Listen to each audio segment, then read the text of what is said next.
All righty. It is now time for me to share with you a little bit about what's on my even littler bit kind of mind. Like I told my other congregation, I've had 4 lobotomies and the doctor refuses to do the 5th. Anyway, you know, in in this Shabbat's Torah reading, again, it was from Bereshit or Genesis 45, verse 15, chapter 45, verse 15. It says, he, meaning Yosef, kissed all his brothers and wept upon them. Only then were his brothers able to talk to him. You know, until they actually saw how much he cared, they were scared to death, frankly. Like we said before, wouldn't you be facing what you? It's like it's like coming to grips with what you did. You didn't do a nice thing when you sold him into slavery. In fact, before that, you wanted to kill him, and he knew it. And yet, he said to them, this was all God's will. But it's true, Joseph and his brothers finally reached a level of reconciliation. I'm sure there was still some tension there, and I know there was, because they were always afraid, this is what he says now, but he could always change his mind, Anyway, they hug, they kiss, they cry, they forgive one another. But Joseph tells his brothers to bring their elderly father down to Mitzrayim from Goshen, from where they are. And because this in Egypt, Joseph has saved everybody by what he did. But in Goshen, they're going to have to survive 5 years of famine. And there's no real way for them to do that.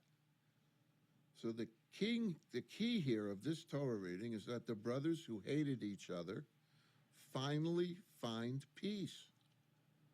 That's the key. It's not that anything else. You think, well, he saved the world from famine. Well, that's very good. But the more important message is the brothers who hated each other find peace. They don't hate each other anymore. They're still a little tense, but they don't hate each other. It's a dream that is predicted in the book of Psalms, which of course comes much later than this Torah reading, but it's not even an early psalm. It's a late psalm. It's Psalm 133. It opens up and says, here is what is good and what is pleasant for brothers to dwell together. Isn't that something?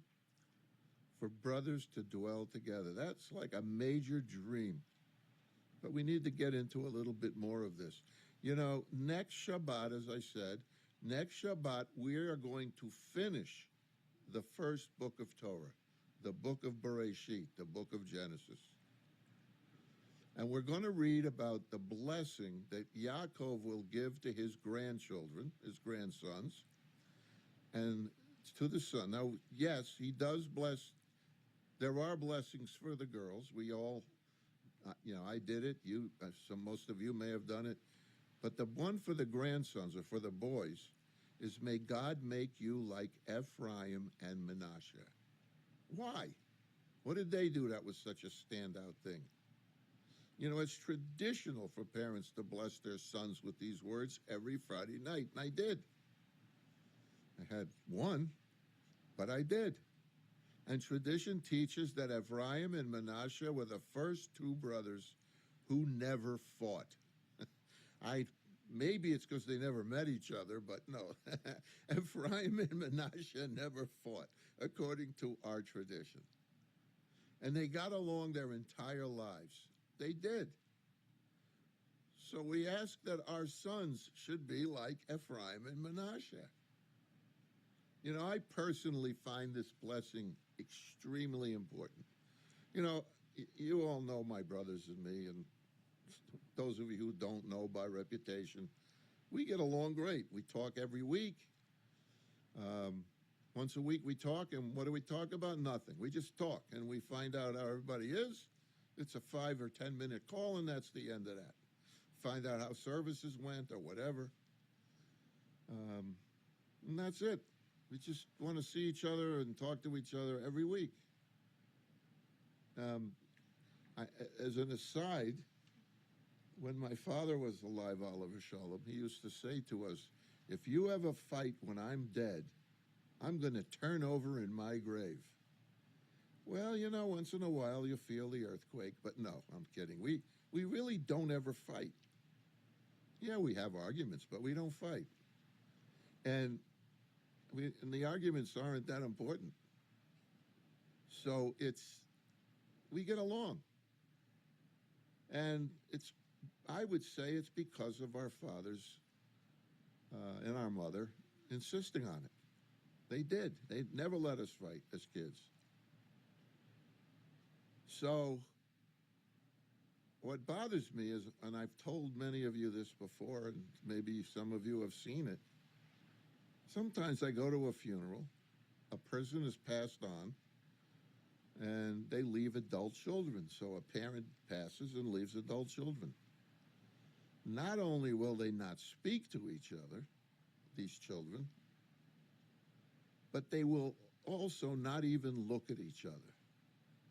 They look the other way, whatever. They just avoid each other. They stand on opposite ends, and they don't come close to each other. Normally, we like to say Kaddish together and bring everybody together. They won't. They won't. They'll say Kaddish, but they won't come together. It's horrible. I mean, the parent has to feel bad. The parent in the grave. I mean, imagine, there's no respect for the parent when children act like that. I'm talking adults. I'm not talking little children. I'm talking adults who may be acting like little children. You know, and then when we're preparing for the funeral and I have to talk to each of the children, I have to talk to them individually because they won't come together. And each one tells me they don't want the other one to speak at the funeral. This is a shanda. It's a shanda. You know how it makes me feel? And it's not even my family. Why would I feel bad? You know, I shouldn't. I do. It makes me feel really bad. It's horrible. And when I ask them why they are so angry at each other, you know what they tell me? Almost every time, not every time, but they don't remember. But it must have been horrible, they say, because I can't talk to that person. They won't, and they don't talk to each other because one took sides with the other. This is a shanda. This is what the Torah reading is trying to tell us. You can't do this. And they have over-the-top animosity, and they don't even remember why. Yosef's brothers remembered why. Yosef remembered why. But they said it was God. Yosef said it's God's will. This is what God wanted. Otherwise, none of this would have happened. I would never have been able to save the world from famine. They're unwilling. These people are unwilling to resolve their differences, where Yosef's brothers were very willing to do it. So, one of the repeating stories in the book of Bereshit is about sibling rivalry. It begins with an act of murder. The first sibling rivalry was when Cain killed his brother Hevel. Cain killed Abel. There is tension between Yitzhak and Yishmael, we know that. And we know there's tension between Yaakov and Esav. And even between the sisters Rachel and Leah. There's tension there.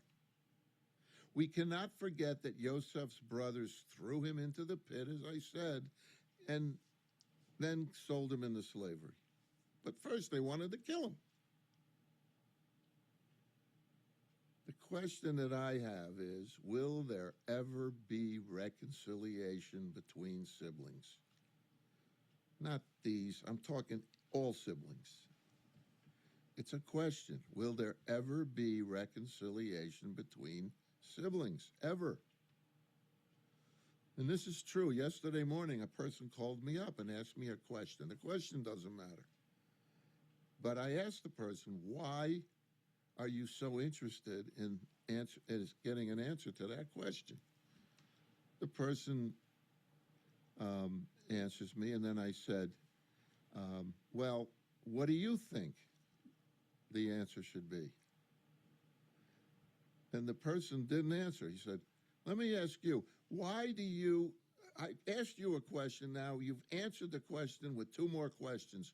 Why do you do that? Why do you answer these questions with a question? And I said, why not?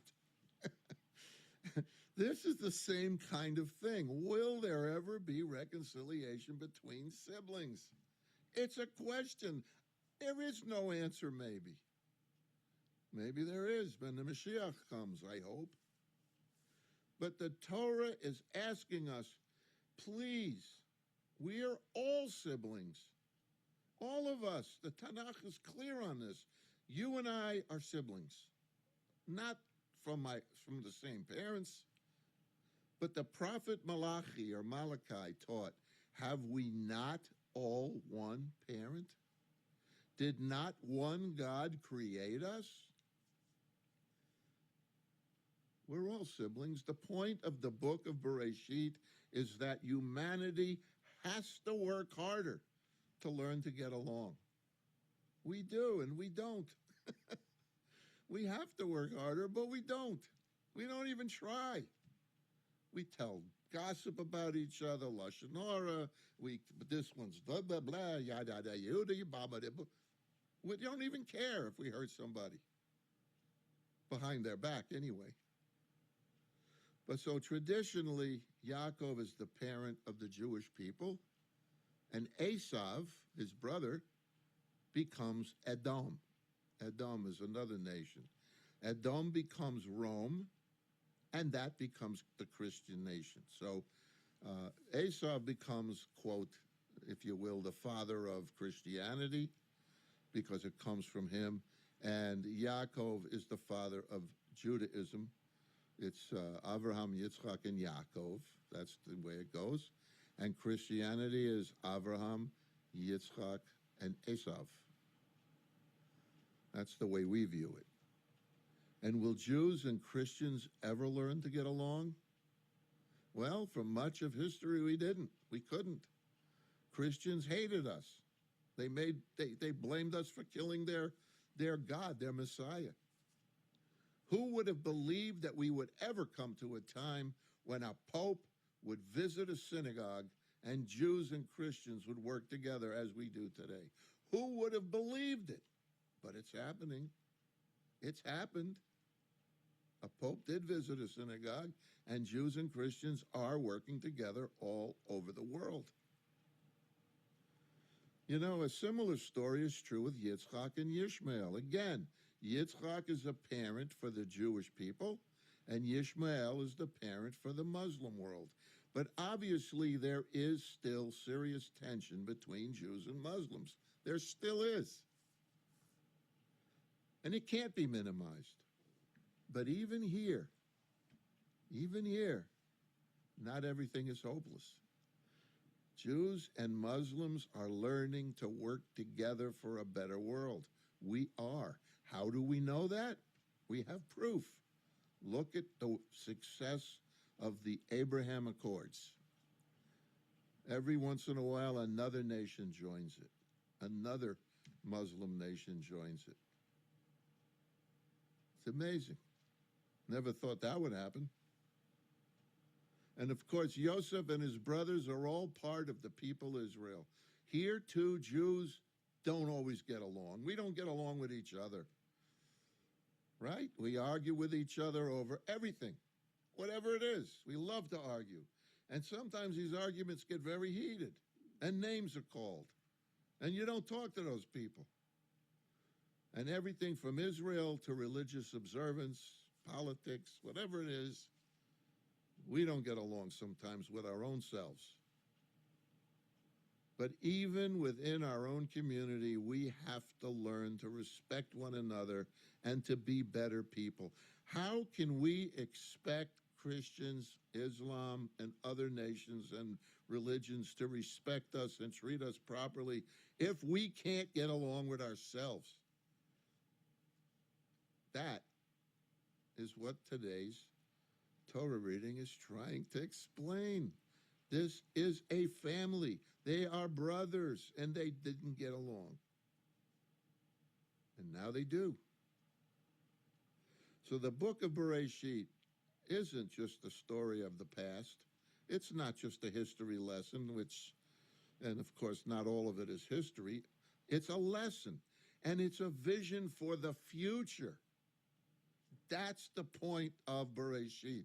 It doesn't matter how many days the world was created. It doesn't matter if anything in there is exactly as stated. That's not the point of Bereshit. It is the point of Bereshit that teach us how to be better people, how to be better families, that all siblings have to get along. We need to do that. We can and learn to respect one another, but we have to wanna. You have to want to. I never want to go to another funeral for the rest of my life where the siblings who lose a parent won't talk to each other. I never want to do that. And may this happen during our lives. And let us all say amen to that. Shabbat Shalom. Happy New Year.